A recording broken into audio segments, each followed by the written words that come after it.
श्याओ हुआ हर दिन एक कप स्नोकिंग पीती थी। खबर फैल गई थी कि अगर कोई उसे उसकी फेवरेट ड्रिंक लाकर देगा तो वो उसके साथ डेट पर जाने के लिए हाँ कर देगी। ये सुनकर स्कूल के सारे लड़के पागल हो गए थे। रोज कोई ना कोई स्नोकिंग खरीद कर उसकी टेबल पर रख देता था, लेकिन उसने कभी किसी का पैकेट तक नहीं खोला और सब कूड़ेदान में फेंक दिया। कल तक जब मैंने गलती से अपनी बची हुई आधी पी हुई मिल्क टी उसे दे दी तो उसने सबके सामने उसे एक ही घूंट में पूरा पी लिया। जब हम पहली बार मिले थे तो वो एक छोटे से गोल मटोल बच्चे की तरह मेरे घर के दरवाजे पर अकेली बैठी थी। मुझे लगा कि वो भी मेरी तरह एक छोड़ी हुई बच्ची है, इसीलिए मैंने बिना कुछ सोचे उसे अपने घर के अंदर बुला लिया। लेकिन मुझे बिल्कुल नहीं पता था कि जैसे ही मैंने उसका हाथ पकड़कर उसे अंदर लिया, उसी वक्त पास में शिफ्ट हुई जियांग फैमिली में हड़कंप मचा हुआ था। जियांग फैमिली की वो लाडली छोटी लड़की गायब हो गई थी और सबसे बुरी बात ये थी कि उसे बचपन से ही बहुत गंभीर ऑटिज्म, अपने में खोए रहने की बीमारी था और वो कभी घर से बाहर अकेले नहीं निकली थी। जियांग के पिता ने उसी वक्त पूरे विला एरिया को सील करवा दिया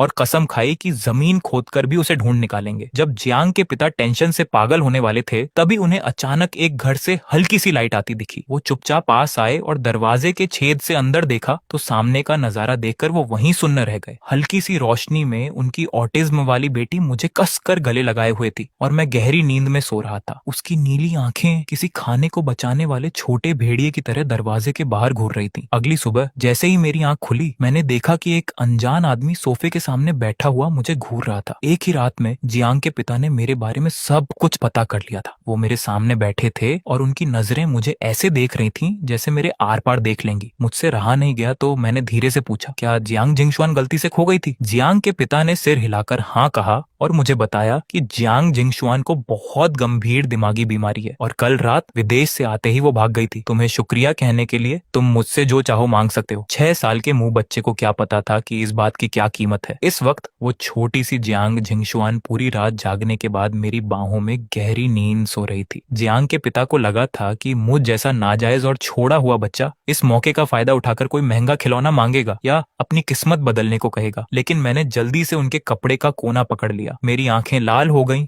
और मैंने पूरी फिक्र के साथ उसे देखते हुए कहा, वो बहुत अच्छी है अंकल, प्लीज उसे इतनी आसानी से मत छोड़ना, ठीक है? जियांग के पिता एकदम सन्न रह गए और उनकी आंखों में एक गिल्ट, पछतावा आ गया। उन्हें अचानक ख्याल आया कि असली छोड़ा हुआ बच्चा तो मैं हूँ जिसे उसके माँ बाप ने फेंक दिया, फिर भी मैं उनसे उनकी बेटी को ना छोड़ने की भीख मांग रहा हूँ। बाद में उन्होंने लाल आंखों से हाँ कर दी और मुझे भी अपने साथ ले जाना चाहा, लेकिन मैंने जोर जोर से सिर हिलाकर मना कर दिया। मैं उनके पीछे पीछे लोहे के गेट तक गया और जियांग के पिता को उसे गोद में उठाकर कार में बैठाते हुए टकटकी लगाए देखता रहा। मेरी आंखों में वो जलन छुप नहीं पा रही थी। उसके पापा उसे लेने आए हैं, कितना अच्छा है ना। मुझे हमेशा लगता था कि शायद मैं पहले बहुत ज्यादा चिपकता था, इसलिए मम्मी पापा ने मुझे छोड़ दिया। अगर मैं अभी की तरह अपने पैरों पर खड़ा रहूंगा तो एक दिन वो भी मुझे घर ले जाने जरूर आएंगे। अपने सूने घर में वापस आकर मैं एकदम कड़क और सूखे बिस्किट चबाने लगा। मेरे आंसू ठंडे दूध के गिलास में टपक रहे थे। खाने के बाद मैं रोज की तरह छत के नीचे अकेला बैठकर इंतजार करने लगा। दोपहर के 2 बजे एक काले रंग की महंगी कार झटके से मेरे गेट के बाहर रुकी। मेरा दिल जोर से धड़कने लगा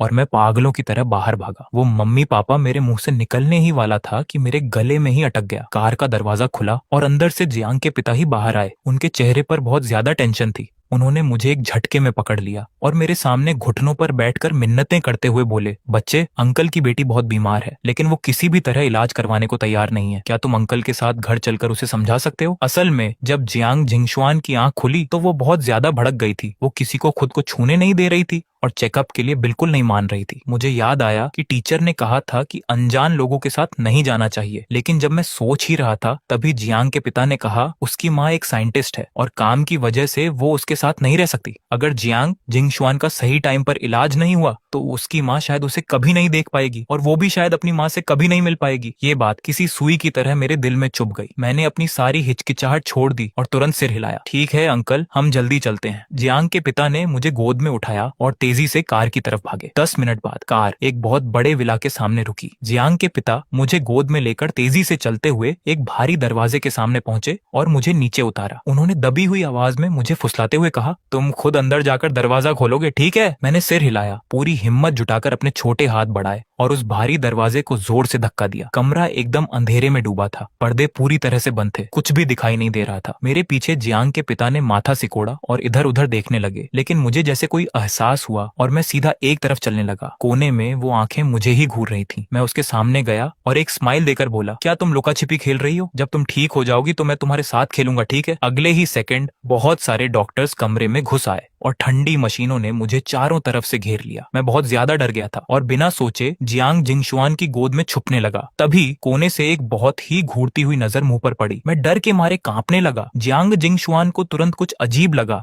उसने झटके से अपने हाथ कस ली और मुझे बचाते हुए अपने पीछे कर लिया। उसकी नीली आंखें किसी छोटे भेड़िए की तरह उस तरफ खूंखार होकर घूर रही थी। वो उसका साइकोलॉजिस्ट, दिमाग का डॉक्टर था, इंडस्ट्री का सबसे टॉप एक्सपर्ट। इस वक्त वो मुझे ऐसे देख रहा था जैसे उसे कोई बहुत कीमती खजाना मिल गया हो। चेकअप का रिजल्ट जल्दी ही आ गया। जियांग जिंगशुआन को सिर्फ बुखार था। ड्रिप सलाइन से दवा धीरे धीरे गिर रही थी। उसमें नींद की दवा भी मिलाई गई थी, लेकिन फिर भी जियांग जिंगशुआन चैन से नहीं सो पा रही थी। जैसे ही मैं थोड़ा सा भी हिलता वो झटके से जाग जाती और हर किसी को एकदम अलर्ट होकर घूरने लगती। जियांग के पिता ने कई बार कोशिश की कि मुझे उसकी गोद से निकाल लें, लेकिन हर बार फेल हो गए। आखिर में जियांग जिंगशुआन ने मुझे किसी तकिए की तरह कसकर पकड़ लिया। तब जाकर उसने अपनी आंखें बंद की। मुझे वैसे भी बहुत ठंड लगती थी और वो किसी छोटे हीटर की तरह थी। उसकी गोद में मुझे बहुत गर्माहट मिल रही थी। बस एक ही दिक्कत थी कि उसने मुझे बहुत जोर से जकड़ रखा था। जियांग जिंगशुआन की माफी मांगने वाली नजरों को देखकर मैंने धीरे से सिर हिलाया और पता नहीं कब मैं भी सो गया। जब हम दोनों पूरी तरह से गहरी नींद में सो गए तब जाकर जियांग के पिता ने चैन की सांस ली और चुपचाप कमरे से बाहर निकल आए। दरवाजे के बाहर वो साइकोलॉजिस्ट पहले से ही उनका इंतजार कर रहा था। जियांग के पिता ने उसके कुछ बोलने से पहले ही भारी आवाज में पूछा, तुम आखिर क्या सोच रहे हो? तुम्हारे पास कितने % चांस है? वो डॉक्टर अपनी एक्साइटमेंट को कंट्रोल नहीं कर पा रहा था। उसने सच सच बताया, उस छोटे लड़के के आने से पहले मेरे पास ज्यादा से ज्यादा सिर्फ 10% चांस था, लेकिन अब मैं पूरे भरोसे से कह सकता हूँ कि आपकी बेटी के ठीक होने के चांस 70% तक पहुंच गए हैं। 70%? जियांग के पिता की आंखें तुरंत चमक उठी, लेकिन डॉक्टर ने तुरंत एक और बड़ा सवाल दाग दिया, क्या छोटी मालकिन पहले कभी इस लड़के से मिली है? कभी नहीं। डॉक्टर पूरी तरह से हैरान रह गया और फिर मजाक करते हुए बोला, तो कहीं ये पिछले जन्म का कोई कनेक्शन तो नहीं है? जब मैं नींद से आधा जगा हुआ था तो असल में मुझे भूख लग रही थी, लेकिन जैसे ही मैंने आंखें खोली मेरी नजरें सीधा उसकी नीली आंखों से टकरा गईं। ऐसा लग रहा था जैसे वो मुझे बहुत देर से घूर रही थी। मैंने अपनी नजरें सेट की और धीरे से पूछा, अब तुम्हें कुछ ठीक लग रहा है? जियांग जिंगशुआन ने कोई रिएक्शन नहीं दिया। मैंने किसी बड़े आदमी की तरह उसे समझाते हुए कहा, तुम्हारे पापा मम्मी तुमसे बहुत प्यार करते हैं, अच्छे बच्चे की तरह अपना इलाज करवाओ, अब मुझे घर जाना है। ये कहकर मैंने उसकी पकड़ से बाहर निकलने की कोशिश की, लेकिन मैं रत्ती भर भी नहीं हिल पाया। मैंने अपनी आंखें झपकाई और प्यार से फुसलाते हुए बोला, मैं अगली बार आकर तुम्हारे साथ लुका छिपी खेलूंगा। लेकिन जियांग जिंगशुआन ने एकदम जिद्दी होकर मुझे देखा और एक अजीब सी टोन में एक एक लफ्ज बोला, नहीं जाना, हम हमेशा साथ रहेंगे। बात खत्म होते ही उसने मुझे पकड़े हुए अपने हाथों को झटके से कस लिया। मुझे इतना दर्द हुआ कि मेरे आंसू निकल आए और आखिर में मैं फूट फूट कर रोने लगा, मम्मी पापा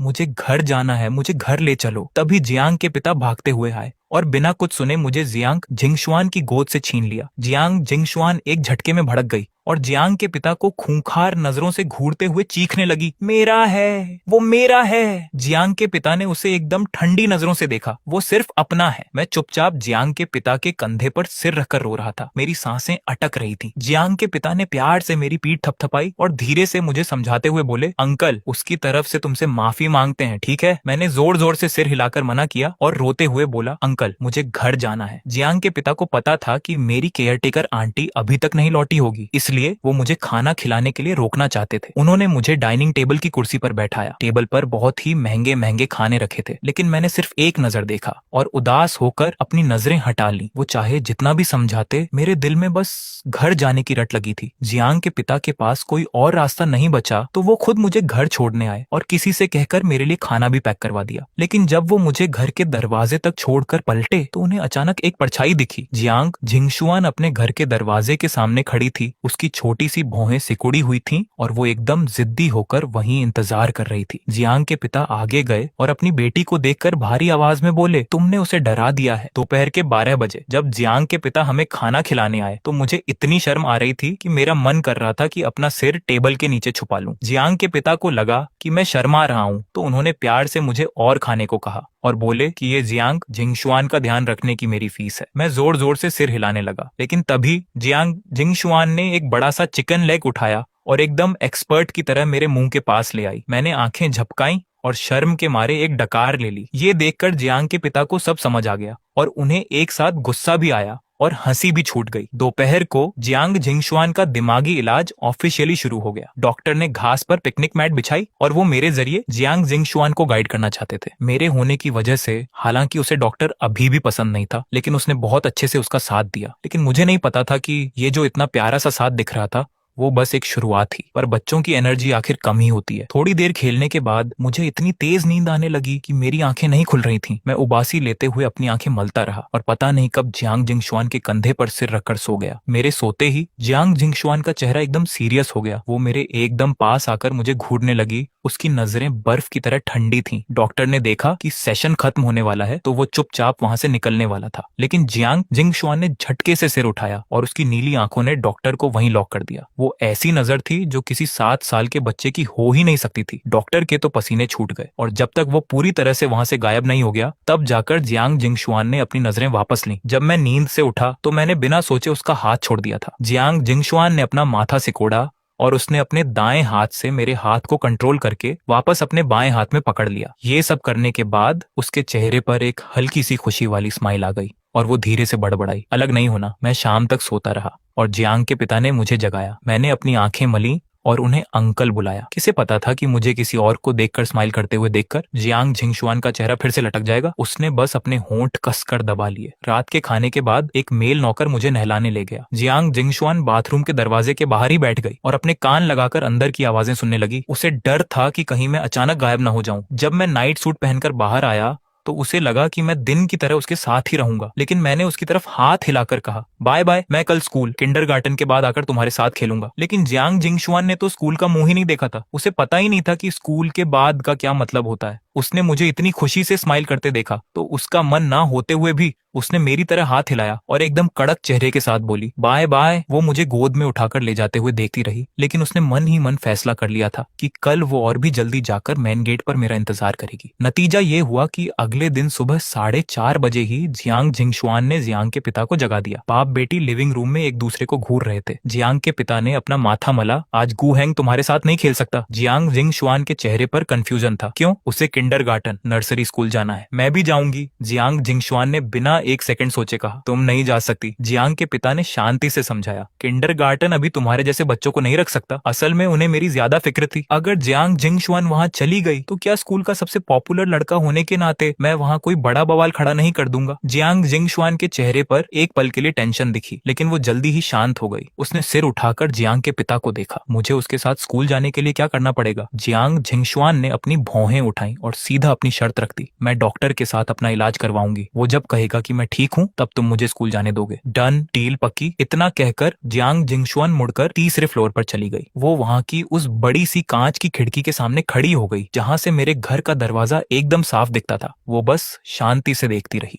जियांग जिंगशुआन वहीं चुपचाप खड़ी होकर सुबह के 8:30 बजने का इंतजार करती रही। एक पीले रंग की स्कूल बस एकदम सही टाइम पर बगल वाले लोहे के गेट के पास आकर रुकी। अगले ही पल एक छोटी सी परछाई जियांग जिंगशुआन की नजरों के सामने आ गई। उस पीले रंग की स्कूल बस को धीरे धीरे वहां से जाते हुए देखकर जियांग जिंगशुआन की आंखें एकदम गहरी हो गईं। पता नहीं वो क्या सोच रही थी। आधे घंटे बाद किंडरगार्टन के अंदर, गू हैंग, फाइनली तुम आ गए। गू हैंग, मैंने अपनी मम्मी से तुम्हारे लिए कपकेक बनवाया है, टेस्ट करके देखो क्या तुम्हें पसंद है। जैसे ही मैं क्लास में घुसा, अभी मैं अपनी सीट तक पहुंचा भी नहीं था कि मुझे बहुत सारे बच्चों ने घेर लिया। जब मैं किसी तरह अपनी सीट पर पहुंचा तो मेरी टेबल पर पहले से ही बहुत सारी अलग अलग चीजें रखी हुई थी। मैंने बहुत ही प्यार और तमीज से वो सारी चीजें एक एक करके वापस कर दी। जब उन्होंने देखा कि मैंने उनकी चीजें नहीं ली तो भी मेरे आसपास खड़े बच्चे बिल्कुल गुस्सा नहीं हुए। मैंने अपने बैग से अपनी पानी की बोतल निकाली और उसे टेबल के राइट साइड कोने में रख दिया। एक बच्चे ने लू शिंग्याओ की टेबल पर वो कप केक देखा जिस पर कलरफुल स्प्रिंकल्स पड़े थे और उसके मुंह से पानी टपकने लगा। लू शिंग्याओ, जब गू हैंग तुम्हारा केक नहीं खा रहा है तो क्या तुम मुझे टेस्ट करा सकती हो? लू शिंग्याओ ने बड़े दिल के साथ उसे शेयर कर दिया। उसके तुरंत बाद लू शिंग्याओ ने एकदम सस्पेंस बनाते हुए कहा, मैंने अपनी मम्मी से सुना है कि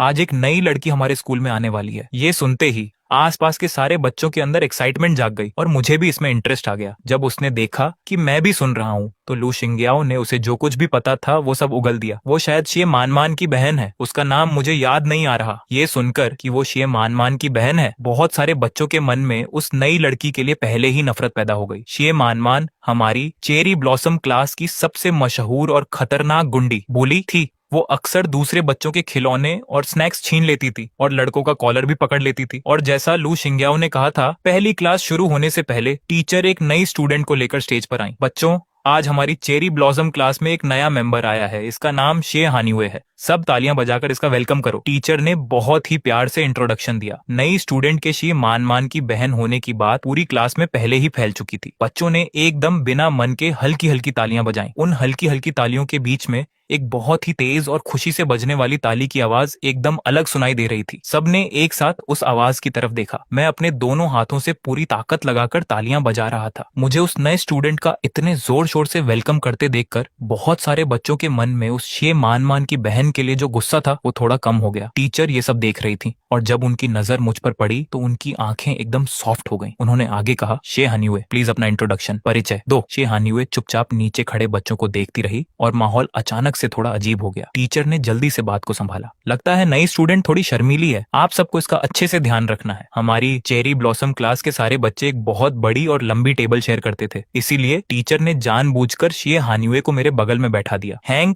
नई स्टूडेंट को यहाँ के माहौल में सेट करने का काम टीचर तुम्हें सौंप रही है, ठीक है? मैंने सिर हिलाकर कहा, ठीक है। टीचर ने ये सब सोच समझ कर किया था। उन्हें लग रहा था कि ये शे हानिवे थोड़ी शर्मीली है और नई भी है, तो वो खुद से सबके साथ आसानी से घुल मिल नहीं पाएगी। टीचर ने सोचा कि अगर मैं उसकी मदद करूंगा तो शायद उसके लिए आसानी हो जाएगी। पूरी सुबह बीत गई, लेकिन शे हानिवे अभी भी एकदम चुपचाप बैठी रही। इस बीच मैंने कई बार खुद से बात करने की कोशिश की, उसे अपनी किताबें और खिलौने भी शेयर करने चाहे, लेकिन शे हानिवे ने ऐसा बर्ताव किया जैसे उसे कुछ सुनाई ही ना दे रहा हो। उसने मुझे पूरी तरह से इग्नोर कर दिया और चुपचाप अपनी सीट पर बैठी रही। मैंने इस बात को ज्यादा दिल पर नहीं लिया, लेकिन जो बच्चे मेरे साथ खेलना पसंद करते थे उन्हें शे हानिवे से और भी ज्यादा नफरत हो गई। इस नई लड़की में रत्ती भर भी तमीज नहीं है, ये तो बहुत ज्यादा एटीट्यूड दिखा रही है। किंडरगार्टन में रोज दोपहर को 40 मिनट सोने का टाइम होता था। उसके बाद बाहर की क्लास होती थी। आज बाहर की क्लास का टॉपिक था स्ट्रॉबेरी के पौधे लगाना। बच्चों, लाइन में लगकर अपने अपने स्ट्रॉबेरी के पौधे ले लो। टीचर ने बहुत ही प्यार से आवाज लगाई। जल्दी ही सारे छोटे छोटे बच्चे ट्रॉली के सामने लाइन में लग गए। सिर्फ शे हानिवे ही अपनी जगह पर अकेली और सबसे अलग बैठी रही। मैं शे हानिवे को देख रहा था और मुझे अचानक पिछले शुक्रवार को मिली अपनी नई दोस्त जियांग जिंगशुआन की याद आ गई। मैं मन ही मन सोच रहा था कि वो घर पर अकेली है, क्या वो भी इस तरह अकेला फील कर रही होगी? जल्दी ही मेरी बारी आ गई। टीचर, क्या मैं शे हानिवे के लिए भी पौधा ले सकता हूँ? टीचर ने स्माइल करते हुए सिर हिलाया। हाँ बिल्कुल। टीचर्स जब स्ट्रॉबेरी के पौधे ला रहे थे तो थोड़ी सी गड़बड़ हो गई थी। ट्रॉली के एकदम पीछे रखे हुए पौधों को काफी नुकसान पहुंचा था। जो सबसे ज्यादा खराब हुए थे उनकी तो आधी पत्तियां और डालियां ही टूट गई थीं। टीचर्स ने इस पर ज्यादा ध्यान नहीं दिया क्योंकि किसी भी दिक्कत से बचने के लिए वो हमेशा जरूरत से ज्यादा सामान रखते थे। जो पौधे खराब हो गए थे उन्हें बाद में फेंक दिया जाना था। मैंने पहले उस ट्रॉली में से सबसे अच्छी और हरी भरी स्ट्रॉबेरी चुनी और फिर मैंने पीछे की लाइन में से वो वाला पौधा उठा लिया जो सबसे ज्यादा टूटा हुआ और खराब था। हैंग, हमारे पास बहुत सारे पौधे हैं, बाकी बच्चों को भी एकदम सही वाले पौधे मिल सकते हैं। टीचर ने जल्दी से मुझे समझाया। मैंने अपना सिर टेढ़ा किया और एक स्माइल देकर बोला, मुझे पता है, लेकिन मुझे यही वाला चाहिए, भले ही ये परफेक्ट नहीं है। टीचर वहीं की वहीं हैरान रह गई। दोनों पौधे वापस लाने के बाद मैंने जो सबसे अच्छा वाला पौधा था वो शे हानिवे के सामने रख दिया। मैंने कुछ नहीं कहा और बस उस टूटे हुए पौधे को बचाने की तैयारी करने लगा। किसे पता था कि मैं अभी बैठा ही था कि शे मान मेरी तरफ आ गई और उसके पीछे उसके 3 छोटे चेले भी आ रहे थे। गु हैंग, मैं तुम्हें अब से शे हानिवे की मदद करने से मना कर रही हूँ, शे मान ने एकदम गुंडों की तरह कहा। असल में उसे मैं पहले से ही पसंद नहीं था। दूसरे बच्चे मुझे पसंद करते थे वो तो चलो ठीक है, लेकिन टीचर्स भी हमेशा मुझे ही एक्स्ट्रा प्यार करते थे। जब मैं छोटा था तब मुझे प्यार मिलता था, वो भी ठीक है, लेकिन अब मैं बड़ा हो गया हूँ, फिर भी लोग मुझे इतना पसंद करते हैं। और सबसे बड़ी बात, मैंने शे मान की वो सारी अटेंशन छीन ली थी जो उसे चाहिए थी। मैंने अजीब नजरों से उसे देखा और अपनी भौहें सिकोड़ ली। अगर मैंने तुम्हें दोबारा उसकी मदद करते देखा तो मैं तुम्हें उतनी ही बार पीटूंगी, समझे? ये बोलते हुए शे मान ने अपना वो सैंडबैग जैसा बड़ा सा मुक्का हवा में उठाया। उसके पीछे खड़े चेलों ने भी अपने हाथ बांधे और उसकी हाँ में हाँ मिलाई। सुना तुमने हमारी बॉस ने क्या कहा? ये बच्चे भले ही कितने भी बदमाश क्यों ना हो, लेकिन इस उम्र में उन्हें टीचर्स से डर लगता ही था। जब उन्होंने देखा कि स्ट्रॉबेरी के पौधे बंटने वाले हैं और उन्हें डर था कि कहीं टीचर उन्हें देख ना ले, तो शे मान जल्दी से अपने चेलों को लेकर वहां से खिसक गई। मैं उनके जाते हुए फिगर को देख रहा था। पता नहीं मैं क्या सोच रहा था। जब मैंने अपनी नजरें वापस ली तो देखा कि शे हानिवे मुझे एकदम ठंडी नजरों से घूर रही थी। मैंने अपना चेहरा पोंछा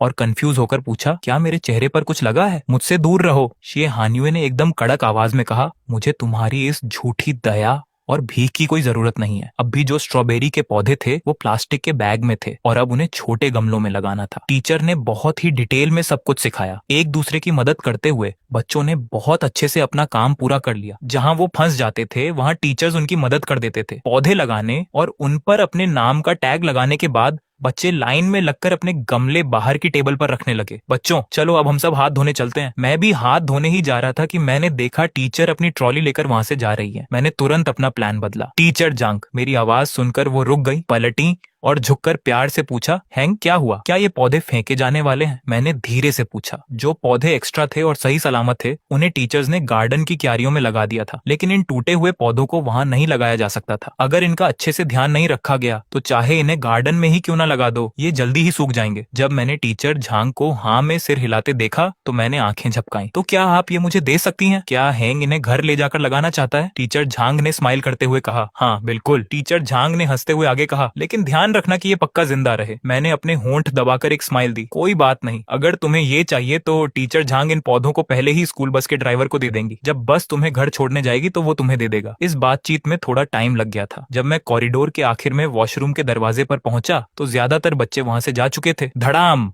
अचानक मेरे पीछे से एक बहुत तेज आवाज आई और उसके बाद शीशा टूटने की आवाज पूरे में गूंज उठी। मैं बहुत बुरी तरह डर गया था और मेरी आंखें झटके से बड़ी हो गईं। इससे पहले कि मैं पीछे मुड़कर देखता मुझे अंदर से शे मान की वो गुंडों वाली आवाज सुनाई दी। बाद में टीचर को बताना कि ये खिड़की तुमने तोड़ी है। सुना तुमने? वो जो कॉमन वॉश बेसिन हाथ धोने की जगह था वहां शे मान एकदम खतरनाक नजरों से शे हानिवे को घूर रही थी। शे हानिवे, क्या तू गूंगी है? शे मान ने गुस्से से चीखते हुए पूछा। उसे शे हानिवे का ये शांत रहना सबसे ज्यादा खटकता था। वो शे हानिवे जो हमेशा चुप रहती थी, चाहे वो उसके खिलौने ही क्यों ना छीन ले, वो कभी पलटवार नहीं करती थी। शे मान के बगल में खड़े एक चेले ने उसे समझाते हुए कहा, बॉस रहने दो ना, इन लोगों से पंगा लेना ठीक नहीं है। वो नई लड़की शे हानिवे असल में इस स्कूल की गुंडी शे मान की सगी बहन थी। घर पर भी शे मान हमेशा शे हानिवे को परेशान करती थी और अब तो बात और भी बिगड़ गई थी क्योंकि वो दोनों एक ही क्लास में आ गई थी। शे मान तो अब और भी ज्यादा हावी हो गई थी। मैं क्लास में वापस आया तो हर जगह देख लिया, शेहानियू वहां नहीं थी। लू शिंग्याओ ने मुझे देखते हुए पूछा, गू हैंग तुम क्या ढूंढ रहे हो? क्या तुमने शेहानियू को देखा? वो वापस नहीं आई। शेहानियू नाम की इस नई स्टूडेंट को लू शिंग्याओ बिल्कुल पसंद नहीं करती थी। किंडरगार्टन की छुट्टी तक मैंने उसे नहीं देखा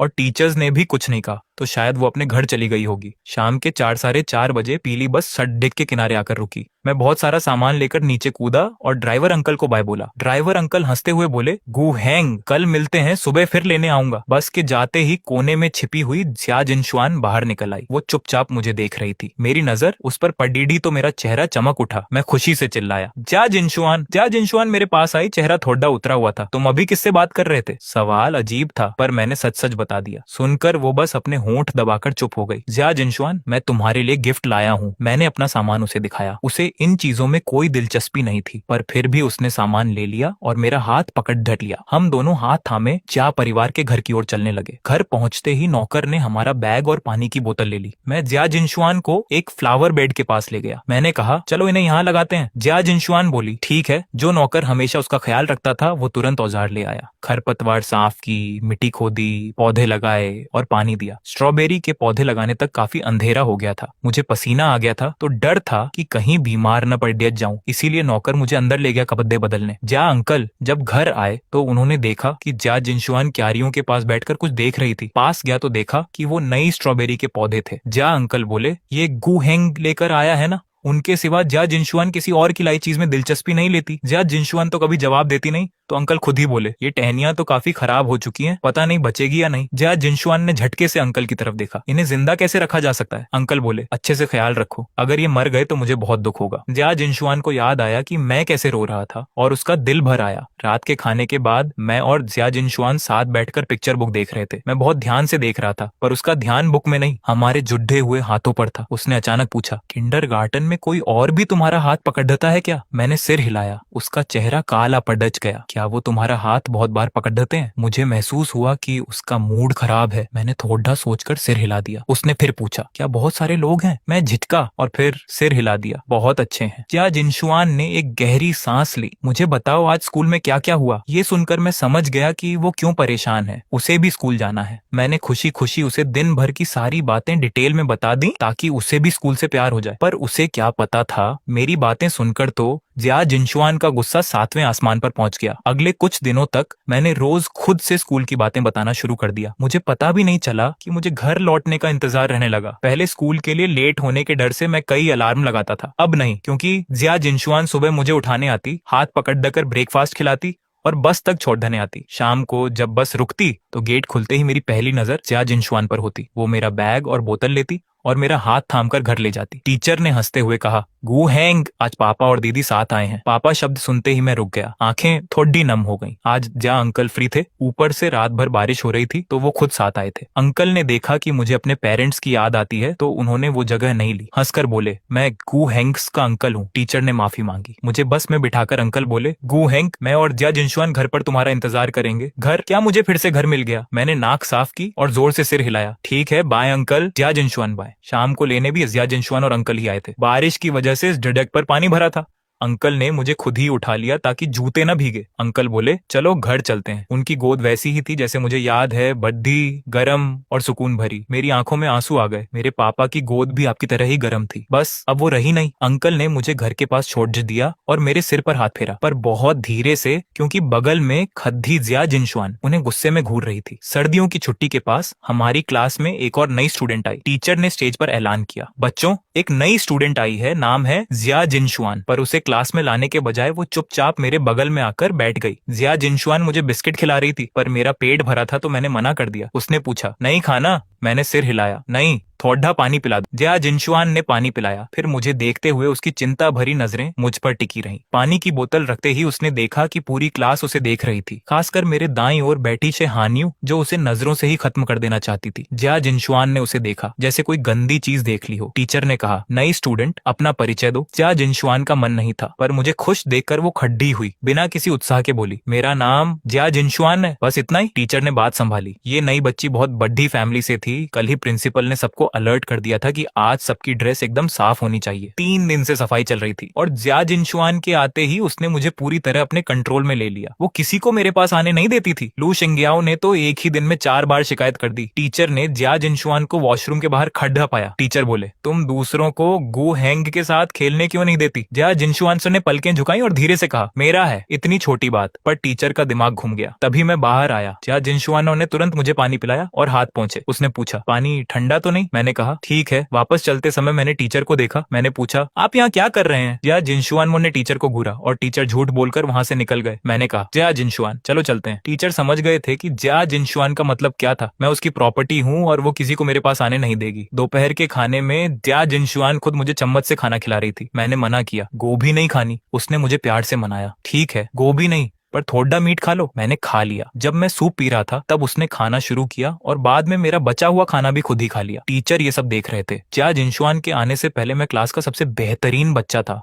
अब तो मैं नखरे भी करने लगा था। खाने के बाद सोने का समय हुआ। क्लास में लड़के और लड़कियों के बेड अलग थे। अब हम अलग होने वाले थे। जिया जिनशुआन ने देखा कि बगल में हानियू सो रही है। उसका चेहरा एकदम काला पड़ गया। नहीं, उसे वापस जाकर सोचना होगा कि मुझे कैसे प्री स्कूल से दूर रखा जाए। मगर अगले ही पल जियांग जिनक्सुआन की नजर मेरी चमकती आंखों पर पड़ी। ठीक है, फिर से लगा कि दोपहर की नींद का यह आधा घंटा इतना भी मुश्किल नहीं है, मगर सोना मुमकिन नहीं। जियांग जिनक्सुआन तकिए पर लेटकर लगातार मुझे घूर रही थी। मैं उसका था। कंबल ने मेरा ज्यादातर शरीर छुपा लिया था, बस एक छोटा सा सिर बाहर था। मगर जियांग जिनक्सुआन को यह सब बहुत प्यारा लगा। तभी एक साया दिखा जो जियांग जिनक्सुआन के आगे आ गया। जैंग टीचर धीरे से बोली, सो जाओ। जियांग जिनक्सुआन ने बिल्कुल नहीं सुना, मगर जब तक वह आंखें नहीं बंद करती जैंग टीचर वहीं खड़ी रही। जियांग जिनक्सुआन उसके आंखें बंद करते ही जैंग टीचर वहीं काफी देर तक खड़ी रही, फिर धीरे से वहां से चली गई। जैसे ही वह गई, जियांग जिनक्सुआन ने फिर से आंखें खोल दी और देखा कि जैंग टीचर कुर्सी लेकर मेरे बिस्तर के सामने गंभीर चेहरे के साथ बैठ गई है। मुझे पूरी तरह छुपा लिया। जियांग जिनक्सुआन का चेहरा गुस्से से काला हो गया। दोपहर की प्रैक्टिकल क्लास में जियांग जिनक्सुआन किसी और को मुझसे दूर रखने की कोशिश में नाकाम रही। बहुत से लोग मेरे साथ खेलना चाहते थे। सबसे बड़ी बात, मैं उसे छोड़कर दूसरों के साथ चला गया। जियांग जिनक्सुआन ने होंठ भींच लिए। उसकी आंखों में गुस्सा था। कई बच्चों के बीच घिरा हुआ मैं हंसते हुए घूमा और अचानक देखा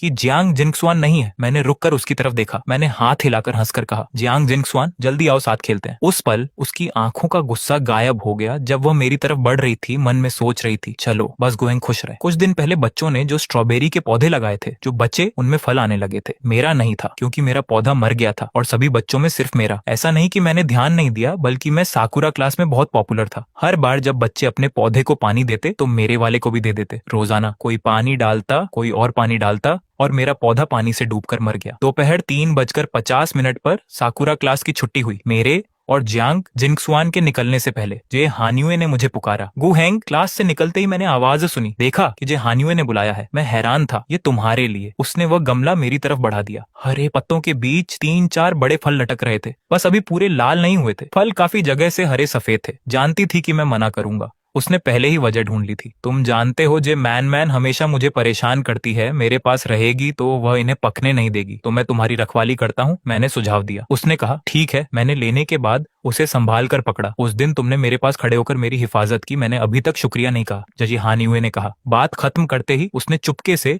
जियांग जिंगसुआन को चुनौती भरी नजर से देखा। जियांग जिंगसुआन पूरी तरह नीचे देख रही थी। मेरी तरफ ध्यान था, जैसे वह जे हान्युए को देख ही नहीं रही, मगर जे हान्युए उसके चेहरे पर आए गुस्से के भाव को देख गई। जे हान्युए, शियाओ हैंग, क्या मैं बाकी लोगों की तरह तुम्हें बुला सकती हूँ? मैंने आंखें झपकाई। बिल्कुल। लगता है जैंग टीचर ने जे हान्युए को मिलाने का जो काम दिया था वह आज पूरा हो गया। जे हान्युए हंसी तो शियाओ हैंग कल मिलते हैं। वापस आते वक्त जियांग जिंगसुआन बिना कुछ कहे मेरे हाथ में स्ट्रॉबेरी के गमले को घूर रही थी। मैंने गमला बगीचे के कोने में रख दिया ताकि बाकी स्ट्रॉबेरी के साथ पल सके। हम दोनों ने जियांग के घर पर डिनर तक समय बिताया। खाना खाने के बाद मुझे अपने घर जाना था। जाने से पहले जियांग जिंगसुआन ने मेरा हाथ कसकर पकड़ा। क्या तुम्हें जे हान्युए बहुत पसंद है? मैंने सिर झुकाया। ऐसा क्यों पूछा? उसने तुम्हें शियाओ हैंग बुलाया। जियांग जिंगसुआन का चेहरा उदास था, कुछ शब्दों में, जैसे दांत भींच कर निकला हो। मैं और उलझ गया, पर बहुत लोग ऐसे बुलाते हैं। चलो, कुहेंग कुछ नहीं समझता। जियांग जिंगसुआन थोड़ी परेशान थी। जियांग जिंगसुआन, तुम भी मुझे शियाओ हैंग बुला सकती हो। मैंने आंखें झपकाई, सुझाव दिया। जियांग जिंगसुआन धीरे बोली, मैं किसी और की तरह नहीं बुलाना चाहती। वह कुछ खास चाहती थी, सबसे अलग, जो सिर्फ उसका नाम हो। इसने मुझे मुश्किल में डाल दिया। तुम वापस जाओ। जियांग जिंगसुआन ने अचानक मेरा हाथ छोड़ दिया। मैं कल सुबह तुम्हें उठाने आऊंगी। Good night. मुझे नींद आ रही थी। मैंने हाथ हिलाया, धीरे से कहा, जियांग जिंगसुआन गुड नाइट, कल मिलते हैं। मेरे जाने के बाद जियांग जिंगसुआन बिस्तर पर करवट बदलती रही। वह अच्छे से जानती थी कि आज जे हान्युए क्या कर रही थी, मगर जियांग जिंगसुआन का दिल बहुत छोटा है। जो उसने किया है वह बदले में जरूर देगी। गु हेंग इतना अच्छा, इतना प्यारा है। एक ऐसा नाम सोचना होगा जो खास हो। प्यारा, अच्छा।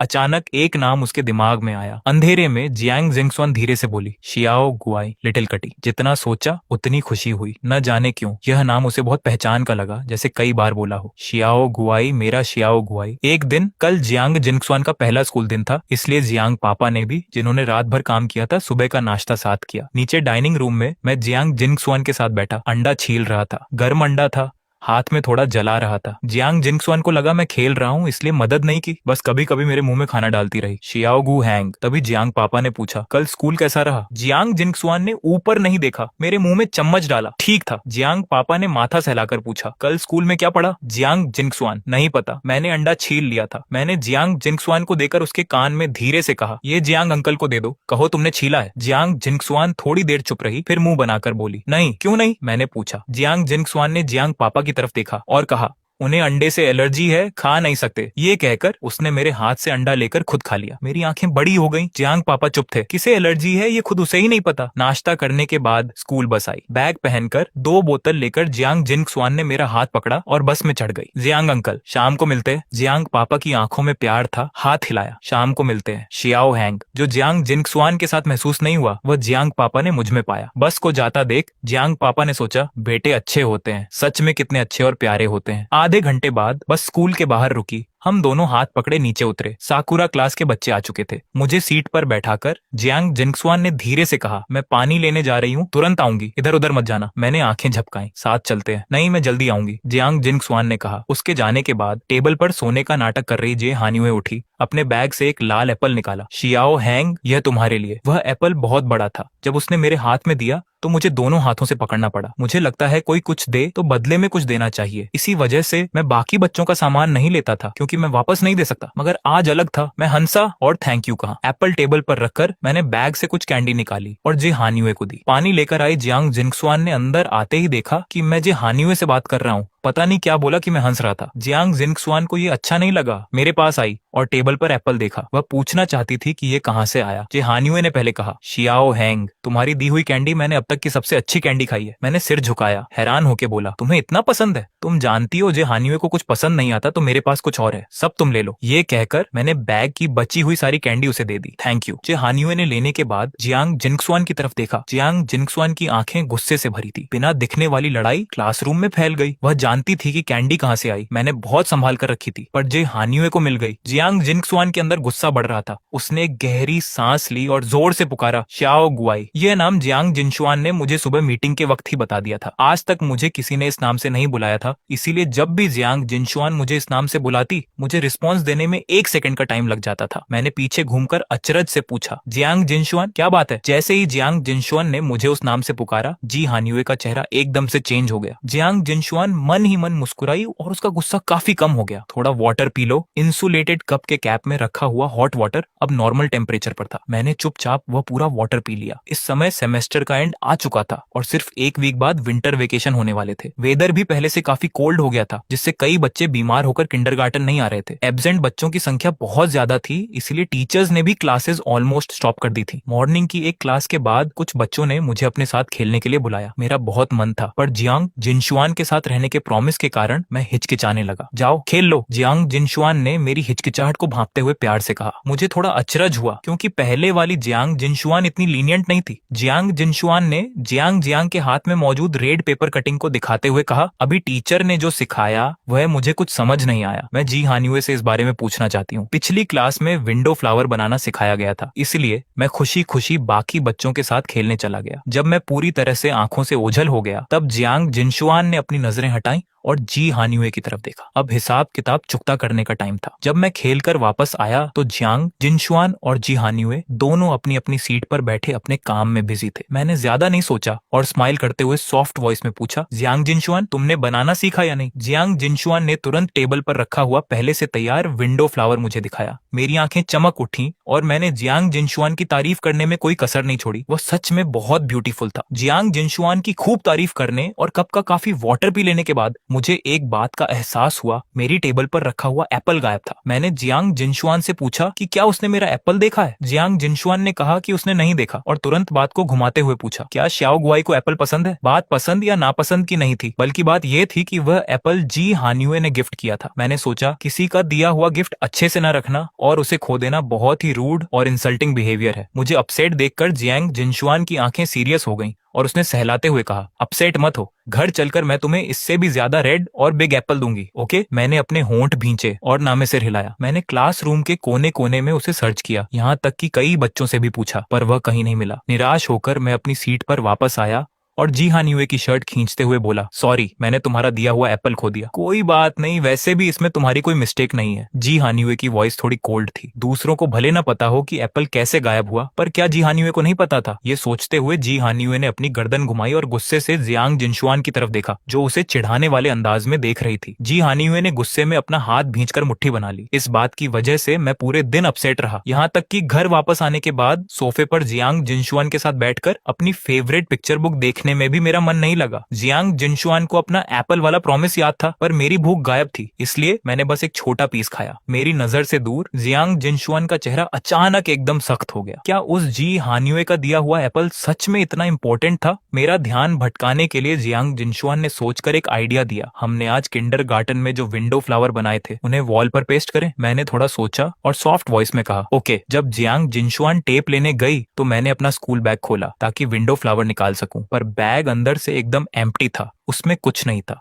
मुझे लगा शायद जियांग जिनशुआन ने उन्हें अपने बैग में रख लिया होगा। मैंने जियांग जिनशुआन का बैग लेकर उसकी जिप खोली तो वे वहीं थे। मैंने उन विंडो फ्लावर्स को बाहर निकाला, पर जैसे ही वे बाहर आए उनके साथ एक हल्की प्लास्टिक की चीज भी चिपककर बाहर आई और फर्श पर गिर गई। वह एक कैंडी का रैपर था। मैंने उस रैपर को उठाया और उसे ध्यान से देखा। वह मुझे बहुत जाना पहचाना लगा। ट्रांसपेरेंट रैपर के एक कोने पर एक कार्टून ऑरेंज बना हुआ था। कल उस सर्वेंट भैया ने मुझे जो खट्टी मीठी कैंडीज दी थी उनमें ठीक ऐसी ही थी, क्योंकि पूरे पैकेट में सिर्फ एक ही ऑरेंज फ्लेवर की कैंडी थी, इसलिए मुझे वह अच्छे से याद थी। पर मैंने तो सुबह वे सारी कैंडीज जी हानिवे को दे दी थी ना। तभी टूल्स लेकर वापस आई जियांग जिनशुआन ने आवाज दी, श्याओ गुआई। मैंने उस रैपर को उंगलियों में दबाकर उसकी तरफ देखा और पूछा, जियांग जिनशुआन, तुम्हारे बैग में ये कैंडी रैपर क्यों है? और क्या तुम्हें सच में नहीं पता कि वह एप्पल कहाँ गया? उस रैपर को देखकर जियांग जिनशुआन के माथे पर बल आ गए। उसका अंदाज थोड़ा रूड लगा। श्याओ गुआई, दूसरों की दी हुई चीजें मत लिया करो, समझे? चाहे वह कैंडी हो या एप्पल, तुम जो भी चाहोगे जियांग जिनशुआन तुम्हें लाकर देगी। जियांग जिनशुआन को यह बर्दाश्त ही नहीं था कि मेरे पास कोई ऐसी चीज हो जो उसने न दी हो। वह एप्पल कहाँ है? मैंने जियांग जिनशुआन के सवाल का जवाब न देते हुए अपनी नाक सिकोड़कर पूछा। अब जब बात यहाँ तक आ चुकी थी तो सच छुपाने का कोई फायदा नहीं था। जियांग जिनशुआन ने साफ कह दिया, डस्टबिन में। मैंने बहुत ही निराश नजरों से जियांग जिनशुआन को देखा। ये देखकर जियांग जिनशुआन धीरे धीरे मेरे करीब आई और मनाते हुए बोली, श्याओ गुआई, गुस्सा मत हो, मैं तुम्हें बहुत सारे एप्पल्स लाकर दूंगी, प्रॉमिस। मैंने इसके बाद कोई बात नहीं की और विंडो फ्लावर पेस्ट करने का प्लान भी वहीं ड्रॉप हो गया। जियांग जिनशुआन ने मनाने की कितनी भी कोशिश की, पर मैं बस गुमसुम सोफे पर बैठा रहा। जियांग जिनशुआन को समझ नहीं आ रहा था कि महज एक एप्पल के लिए मैं उससे इतना ज्यादा नाराज क्यों हूँ। बाहर अंधेरा होने लगा था और जियांग पापा के ऑफिस से घर लौटने का टाइम हो चुका था। मैं सोफे से नीचे उतरा और उदास मन से बोला, जियांग जिनशुआन बाय, मैं अपने घर जा रहा हूँ। इतना कहकर मैं सीधे मेन गेट की तरफ बढ़ गया। जियांग जिनशुआन पूरी तरह से सीरियस चेहरा बनाए चुपचाप मुझे दूर जाते हुए देखती रही, जब तक कि मैं ओझल नहीं हो गया। रात के ऑलमोस्ट 7 बजे दिन भर के काम के बाद जियांग पापा घर लौटे। जब उन्हें रोज की तरह दोनों बच्चों की हंसी मजाक और शोर शराबा सुनाई नहीं दिया तो उन्हें थोड़ा अचरज हुआ। छोटी जिनशुआन, श्याओ हेंग कहाँ है? जियांग पापा ने क्यूरियोसिटी से पूछा। सोफे पर बैठी जियांग जिनशुआन का चेहरा उतरा हुआ था। उसने कोई जवाब नहीं दिया। अरे इसे क्या हुआ? जियांग पापा ने पास खड़े उस सर्वेंट से पूछा जो बच्चों की केयर करता था। बेबी जिनशुआन और बेबी श्याओ हेंग के बीच शायद कोई फाइट हो गई है, सर्वेंट ने सच बता दिया। जब डिनर टेबल पर सज गया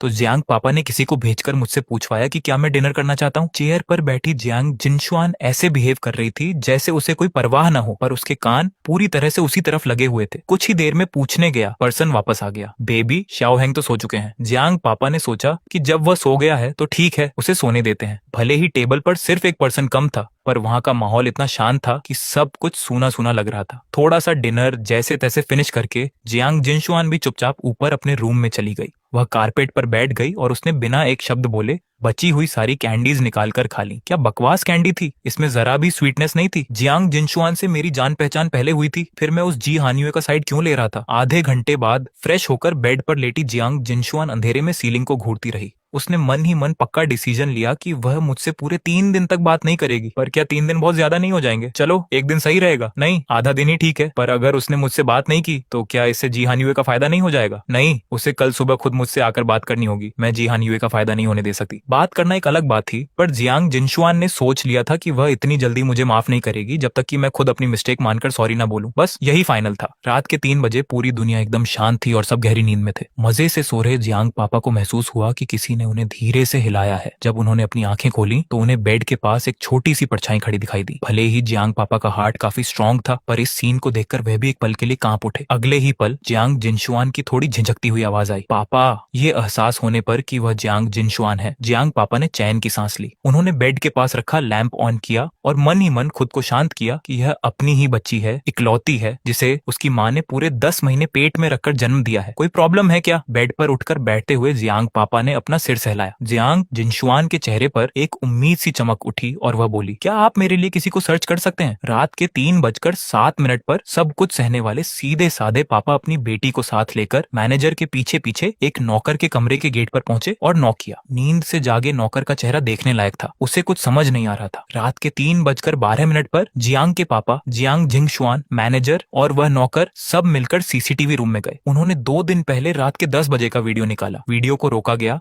और सब मिलकर स्क्रीन को ध्यान से देखने लगे। वे यह देख रहे थे कि नौकर ने मुझे जो टॉफियां दी थीं, वे किस किस फ्लेवर की थीं। एक ऑरेंज फ्लेवर की, 3 मैंगो फ्लेवर की और 2 क्रैनबेरी फ्लेवर की। जब सब साफ हो गया तो नौकर ने उसी फ्लेवर की टॉफियां ढूंढकर जियांग जिनशुआन के हाथ में दे दी। जब वे जाने पहचाने लोहे के मेन गेट के सामने पहुंचे तो जियांग के पापा ने एक लंबी सांस ली। क्या सच में कल सुबह तक का इंतजार नहीं हो सकता? जियांग जिनशुआन कुछ नहीं बोली। पापा ने फिर कहा, बिना मालिक की मर्जी के किसी के घर में घुसना कानूनन जुर्म है, पुलिस पकड़कर जेल में डाल देगी। जियांग जिंगशुआन ने उनकी तरफ देखा। उसका लहजा बहुत सीरियस था। क्या पुलिस मेरे शाओगुआई से माफी मांगने के बाद मुझे पकड़ सकती है? पापा की आंखें फटी की फटी रह गईं। अपने पापा की मदद से जियांग जिंगशुआन दीवार पार करके आंगन में आ गई। घर का मेन गेट सच में लॉक नहीं था। जियांग जिंगशुआन ने बहुत आसानी से उसे पुश किया और अंदर चली गई। रास्ते में सीखे हुए माफी के सारे शब्द उसके दिमाग में घूम रहे थे। अगर सच कहें कि क्या जियांग जिंगशुआन को अपनी गलती का एहसास था, तो ऐसा बिल्कुल नहीं था। मेरे लिए उसका पजेसिव होना बहुत ज्यादा था। चाहे वह मेरी अपनी चीज हो या किसी और की दी हुई, उसके लिए सब एक समान था। उसने तो यहाँ तक सोच लिया था कि शायद मैं उसे इस बार भी माफ नहीं करूंगा। शाओगुआई। मेरे बेडरूम के गेट के बाहर खड़े होकर जियांग जिंगशुआन ने कई बार आवाज लगाई, पर अंदर से कोई आवाज नहीं आई। उसे एक अजीब सा डर लगने लगा। उसने फिर कुछ आवाजें लगाई। जब अंदर से कोई हलचल नहीं हुई, तो वह सब कुछ भूलकर सीधे हैंडल को नीचे की तरफ पुश करके कमरे में चली गई। मेरा बेडरूम! जियांग जिंगशुआन यहाँ पहले भी कई बार आ चुकी थी। वह बिना चूके सीधे बेड के पास पहुंची। उसने जैसे ही मुझे छुआ, मेरा शरीर तवे की तरह गर्म था। शाओगुआई। पूरे जियांग हाउस की लाइट्स ऑन हो गई। जियांग फैमिली के अपने हॉस्पिटल के बच्चों के डॉक्टर तेजी से घर की तरफ आ रहे थे। जियांग जिंगशुआन के कमरे में उसकी आंखें लाल हो चुकी थीं। उसने रोते हुए कहा, शाओगुआई, मुझे माफ कर दो। तभी मैंने अचानक कुछ हलचल की। शाओगुआई, क्या हुआ? जियांग जिंगशुआन का दिल जैसे बैठ गया। उसने घबराकर पूछा। अगले ही पल मैं अपने आंसू नहीं रोक पाया और रोने लगा। मम्मी, डैडी, प्लीज मुझे अकेला मत छोड़ो। क्या मैं अच्छा बच्चा नहीं हूँ? मेरे आंसू रुकने का नाम नहीं ले रहे थे और गालों से नीचे बह रहे थे। जियांग जिंगशुआन बार बार अपने हाथों से मेरे आंसू साफ कर रही थी। वे गर्म आंसू उसकी उंगलियों को छू रहे थे, जिससे उसका दिल कांप उठा। उसने मेरे उन माता पिता के लिए अपने मन में बहुत गुस्सा और नफरत महसूस की, जिन्हें उसने कभी देखा तक नहीं था। आवाज सुनकर जियांग के पापा तेजी से कमरे में आए। श्याओ श्याओ श्याओ हेंग को मुझे दे दो। जियांग जिंगशुआन का गुस्सा 7वें आसमान पर था। उसने मुझे अपनी बाहों में समेट लिया और अपने पापा को शक की निगाहों से देखने लगी। पापा का चेहरा गंभीर था। उन्होंने धीरे से कहा, मेरे पास इसे संभालने का एक तरीका है। यह सुनकर जियांग जिंगशुआन ने मुझे छोड़ा और उम्मीद भरी नजरों से पापा को देखा। पापा ने मुझे कंबल के साथ प्यार से उठाया, बेड के किनारे बैठे और धीरे धीरे मेरी पीठ को थपथपाने लगे। जैसे ही मुझे पुरानी जानी पहचानी थपकी महसूस हुई, मेरा रोना धीरे धीरे बंद हो गया। जियांग जिंगशुआन ने अपने होंठ भींचे और सोचा, उन्होंने इतने प्यारे बच्चे को क्यों छोड़ दिया। पापा ने धीमे से कहा, श्याओ शुआन, इंसान बहुत अजीब और उलझा हुआ जीव होता है। मेरा तेज बुखार कम होने के आधे घंटे बाद ऐसा लगा जैसे वह फिर से वापस आ रहा है। ऐसा लग रहा था कि प्ले स्कूल के सेमेस्टर के बचे हुए दिन अब मिस होने वाले हैं। पापा ने हम दोनों के लिए छुट्टी की बात कर दी थी। इस समय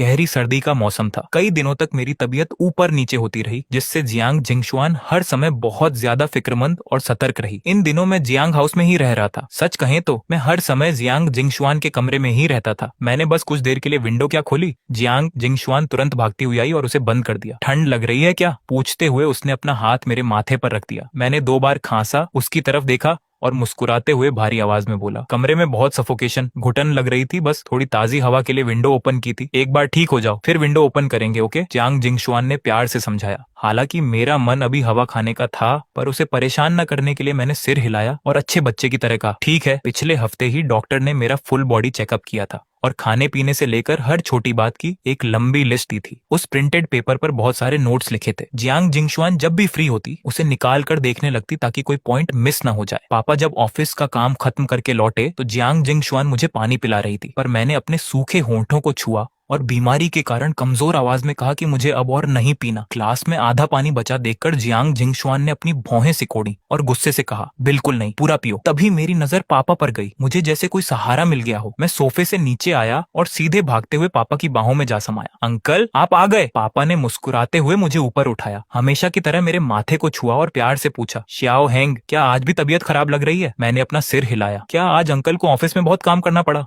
बस थोड़ा सा, पापा ने प्यार से कहा। मैंने कुछ सोचा, तो क्या मैं अंकल के कंधे प्रेस कर दूं? इस तरह हम दोनों के बीच प्यारी बातें होने लगी। हाथ में पानी का ग्लास लिए जियांग जिंगशुआन का चेहरा उतर गया। वह कुछ नहीं बोली और उसका मूड खराब लग रहा था। जब पापा सोफे पर बैठे ताकि मैं उनके कंधे प्रेस कर सकूं, तो जियांग जिंगशुआन तुरंत बीच में आई और खुद कंधे प्रेस करने का इशारा किया। पापा अभी बच्चों के साथ इस सुख का आनंद ले ही रहे थे कि अगले ही पल उनका चेहरा थोड़ा अजीब हो गया। इस बच्ची के हाथों में सच में बहुत ताकत थी। बीमारी की वजह से पूरी सर्दी में घर से बाहर नहीं निकला। जैसे जैसे साल का अंत आ रहा था, पापा का शेड्यूल बहुत बिजी होता गया। घर में ज्यादातर समय सिर्फ जियांग जिंगशुआन ही मेरे साथ होती थी। हम दोनों हर समय साथ रहते थे। ये बात जियांग जिंगशुआन को बहुत पसंद आ रही थी। हम दोनों के बीच कोई तीसरा नहीं था। सबसे अच्छी बात यह थी कि मैं हर समय सिर्फ उसे ही देखता था। पर अफसोस, ये अच्छे दिन खत्म होने वाले थे। फरवरी का महीना आ चुका था, हर तरफ हरियाली थी। कल से प्ले स्कूल ओपन होने वाला है, ये सोचकर मैं टेबल के पास बैठकर केक का पीस खाते हुए खुशी से झूम रहा था। केक खत्म करने के बाद जियांग जिंगशुआन की थेरेपी, मेंटल ट्रीटमेंट का समय हो गया। मैं हमेशा की तरह उसके साथ गया। वह अपना ट्रीटमेंट लेती और मैं पास बैठकर अपनी कॉमिक्स बुक्स देखता। मेरे रहने से वह थोड़ी शांत रहती थी, पर बस थोड़ी सी ही। जियांग जिंगशुआन को यह बर्दाश्त नहीं था कि मैं उसके अलावा किसी और चीज पर ध्यान दूं, इसलिए वह थोड़ी थोड़ी देर में मुझे तंग करती। चाओ ग्वाय, मुझे देखो, मैं अच्छे स्वभाव का था, इसलिए कभी गुस्सा नहीं करता था, बल्कि हमेशा उसे देखकर एक प्यारी सी स्माइल दे देता था। ये देखकर डॉक्टर भी बोल उठी, ये बच्चा तो बिल्कुल फरिश्ता है। वे मुझे बहुत ही प्यार भरी नजरों से देख रही थी, पर जैसे ही डॉक्टर ने दूसरी तरफ देखा, उनका सामना जियांग जिंगशुआन की उन ठंडी और गुस्से से भरी नीली आंखों से हुआ। डॉक्टर का तो जैसे खून ही जम गया। उन्होंने मुझे बस कुछ सेकंड ही तो देखा था, वह तो ऐसे रिएक्ट कर रही थी जैसे डॉक्टर कोई क्रिमिनल हो। शाम के समय आज का सेशन खत्म हुआ। मैंने जियांग जिंगशुआन के कप डेढ़े का एक कोना पकड़ा और डॉक्टर को बाय कहा, bye bye doctor aunty, safe सफर। डॉक्टर का दिल खुश हो गया। उन्होंने बहुत प्यार से कहा, थैंक यू श्याओ हैंग। मैंने जियांग जिंगशुआन का हाथ थोड़ा सा प्रेस किया और उम्मीद से उसकी तरफ देखा। वह मेरा इशारा समझ गई। उसने एक अजीब सी स्माइल दी और बहुत कम शब्दों में कहा, डॉक्टर मू बाय। डॉक्टर ने कहा, बाय प्रिंसेस। यह कोई मजाक नहीं था। जियांग जिंगशुआन की उस स्माइल को देखकर डॉक्टर को लगा जैसे उनका मर्डर होने वाला है। अभी वे ज्यादा दूर नहीं गई थी कि उन्हें मेरी आवाज सुनाई दी। मैं जियांग जिंगशुआन की तारीफ कर रहा था। जियांग जिंगशुआन तो दुनिया की सबसे अच्छी बच्ची है। अगली सुबह जियांग हाउस के बाहर हम दोनों बच्चे हाथ में हाथ डाले स्कूल बस में चढ़ गए। जैसे ही हमने क्लास में एंट्री की, मैंने उत्सुकता से चारों तरफ देखा। शेहान को देखते ही मेरी आंखें चमक उठी। जियांग जिंगशुआन, शेहान वहां है। मैंने इशारा किया। जियांग जिंगशुआन ने धीरे से कहा, ठीक है। मैंने उसका हाथ पकड़ा और हम शेहान के पास गए। शेहान जियांग जिंगशुआन को के पास गए। जी हान युए, जियांग जिंगशुआन को तुमसे कुछ कहना है। ये हान युए थोड़ा हैरान हुआ और उसने अपनी भौहें सिकोड़ ली। उसे जरा भी उम्मीद नहीं थी कि जियांग जिंगशुआन उससे कोई अच्छी बात कहेगी। मैंने जियांग जिंगशुआन को हिम्मत दी। इसके बाद जियांग जिंगशुआन ने अपने बैग से एक सुंदर सा टॉफी का बॉक्स निकाला